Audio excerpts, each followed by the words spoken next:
মৰ্মিতা মিত্ৰ নামৰ এই তথাকথিত যিগৰাকী গায়ক গায়িকা সেই ছোৱালীজনীয়ে আচলতে জুবিন দাক টকা ঘটাৰ আহিলা হিচাপে ব্যৱহাৰ কৰা যেন আমাৰ লাগে। মানে তেওঁ বিহুৰ প্ৰগ্ৰেম পাবৰ কাৰণে জুবিন দাৰ লগত তেওঁ এখন পোষ্টাৰ উলিয়াইছে য'ত জুবিন দা আছে লগতে তেওঁৰ ফটোখন আছে। এইটো হ'ব পাৰে নেকি বাৰু? আপোনালোকে ভাবি চাওক কথাটো। এতিয়া যে শেহতীয়াকৈ মৰ্মিতা মিত্ৰই জুবিন দাৰ এটা গীত কেনেকৈ বিকৃত ৰূপত উপস্থাপন কৰিছে আপোনালোকে নিশ্চয় দেখিছে, সৰ্বত্ৰে চৰ্চা হৈছে। মানে জুবিন দাই যেনেকৈ গানটো গাইছে তেনেকৈ তেওঁ নাগায়, তেওঁ বেলেগ ষ্টাইল এটা আনি এতিয়া জুবিন দাৰ নিচিনা এগৰাকী আচলতে লিজেণ্ডাৰী আৰ্টিষ্টৰ গান তেওঁ বিকৃত কৰিব খুজিছে। সেই মেণ্টেলিটিটো আচলতে ক'ৰ পৰা আহিছে? তেওঁ জুবিন দাক ভগৱান বুলি যে কয়, মৰ্মিতা মিত্ৰই বিভিন্ন সময়ত জুবিন দাক ভগৱান বুলি কয়।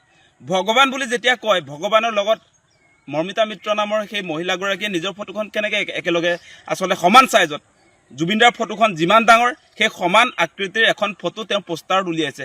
সেইটো তেওঁ মাৰ্কেটিং কৰি আছে যাতে অসমত বিহুৰ অনুষ্ঠান বেছিকৈ পায়। সেইটোৱে হৈছে। জুবিন দাক সঁচাকৈ ভাল নাপায়। সেই শ্যামকানু মহন্তবিলাকে যে কৈছিলে, শ্যামকানু মহন্ত, সিদ্ধাৰ্থ শৰ্মা, শেখৰ জ্যোতি, সেই মানুহবিলাকেও এসময়ত জুবিন দাক বেকবন বুলি কৈছিলে। জুবিন দা তেওঁলোকৰ কাৰণে একদম জুবিন গাৰ্গ নহ'লে তেওঁলোক জীয়াই থাকিবই নোৱাৰে, তেনেকুৱা কথা কৈছিলে এইবিলাক মানুহে। শেষত জুবিন দাকটো সেই মানুহবিলাকে হত্যাৰ মুখলৈ ঠেলি দিলে। আপোনালোকে নিশ্চয় সেই কথা গম পায়। আৰু মৰ্মিতা মিত্ৰৰ কথাটোত আপোনালোকে কেতিয়াও বিশ্বাসত নল'ব। তেওঁ এতিয়া ক্ষমা খুজিছে। তেওঁ কৈছে যে জুবিন গাৰ্গ মৰ্মিতা মিত্ৰৰ কাৰণে বোলে ভগৱান সদৃশ, ভগৱান বুলি কৈছে, সদৃশেই নহয় ভগৱান।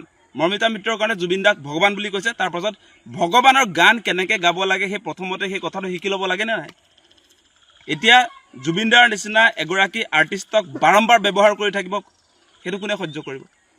মৰ্মিতা মিত্ৰৰ প্ৰসংগটোলৈ আহিছোঁ আমি, যে তেওঁৰ ক্ষেত্ৰত আমি দেখিছোঁ তেওঁ এক্টিংটো কৰে। সেইটো জুবিন দাক ভাল পাওঁ বুলি এক্টিং কৰে। সঁচাকৈ মই ভাবোঁ যে মৰ্মিতা মিত্ৰৰ ক্ষেত্ৰত জুবিন দাৰ কথা কৈ তেওঁ টকা ঘটিব পাৰে, কিন্তু সঁচি ভাল পোৱা, সঁচি শ্ৰদ্ধা সন্মান জুবিন দাৰ প্ৰতি এই মৰ্মিতা মিত্ৰ নামৰ এই গায়িকাগৰাকীৰ যে নাই, সেই কথাটো স্পষ্ট হৈছে। মই প্ৰথমতে এই পোষ্টাৰটোৰ কথাই কৈছোঁ। পোষ্টাৰ যিটো তেওঁ উলিয়াইছে, ছপা কৰি উলিয়াইছে, ডিজিটেল মাধ্যমত প্ৰচাৰ কৰিছে, মানে জুবিন দাৰ ফটোৰ লগত এই মৰ্মিতা মিত্ৰৰ ফটো একেলগে তেওঁ আচলতে প্ৰিণ্ট কৰি উলিয়াইছে আৰু সেইটো মাৰ্কেটিং কৰিছে সমান চাইজত। গতিকে সেই কথা বতৰাবিলাকৰ পৰা প্ৰমাণ হয় যে সঁচাকৈ এতিয়াও জুবিন দাৰ মৃত্যুৰ পাছত একাংশ শিল্পীয়ে জুবিন দাক টকা ঘটাৰ আহিলা হিচাপে ব্যৱহাৰ কৰিছে। সেইটো খাটাং কথা, সেইটো স্পষ্ট কথা। গতিকে এনেকুৱা ধৰণে কোনো কাৰণতে অসমৰ হিয়াৰ আমঠু, আমাৰ অসমীয়া জাতিৰ প্ৰাণ, অসমীয়া জাতিৰ সম্পদ জুবিন দাক যাতে ব্যৱহাৰ নকৰে কোনো শিল্পীয়ে, এই মৰ্মিতা মিত্ৰক স্পষ্টকৈ কৈছোঁ, কোনো কাৰণতে যাতে জুবিন দাৰ নিচিনা এগৰাকী আৰ্টিষ্টক ব্যৱহাৰ কৰি টকা ঘটিম বুলি যদি ভাবিছে, তেনেহ'লে ইয়াৰ পৰা কিন্তু বিদায় ল'ব লাগিব। অসমত কোনো কাৰণতে এইবিলাক নাটক ইয়াত নচলিব, সেই কথাটো আমি স্পষ্ট কৰি দিছোঁ। এইবাৰ এনেও অসমৰ ৰাইজৰ বিহু বিষাদ হৈছে। বিহু এইবাৰ উদযাপন কৰিব পৰা নাই। আমি চিৰিয়াছলি কৈ আছোঁ, আমি অসমীয়া জাতিয়ে এইবাৰৰ বিহু আমাৰ বিষাদ হৈছে, বেদনা আছে আমাৰ। জুবিন দাৰ মৃত্যুৰ ঘটনাটোক আমি সহজে মানি ল'ব পৰা নাই। আমি এই মুহূৰ্তত জুবিন দাৰ জাষ্টিছ বিচাৰি আছোঁ, জুবিন দাৰ ন্যায় আমাক লাগে। এই সময়ছোৱাত বেপাৰ কৰিবলৈ আহিছে তেওঁলোকে নেকি? বেপাৰ কৰাৰ নিচিনাই পাইছোঁ আমি। মৰ্মিতা মিত্ৰৰ ক্ষেত্ৰত ডাইৰেক্টলি জুবিন দাৰ নামটো ব্যৱহাৰ কৰি বেপাৰ কৰা যিটো আমি দেখিছোঁ, সেইটো স্পষ্ট হৈছে।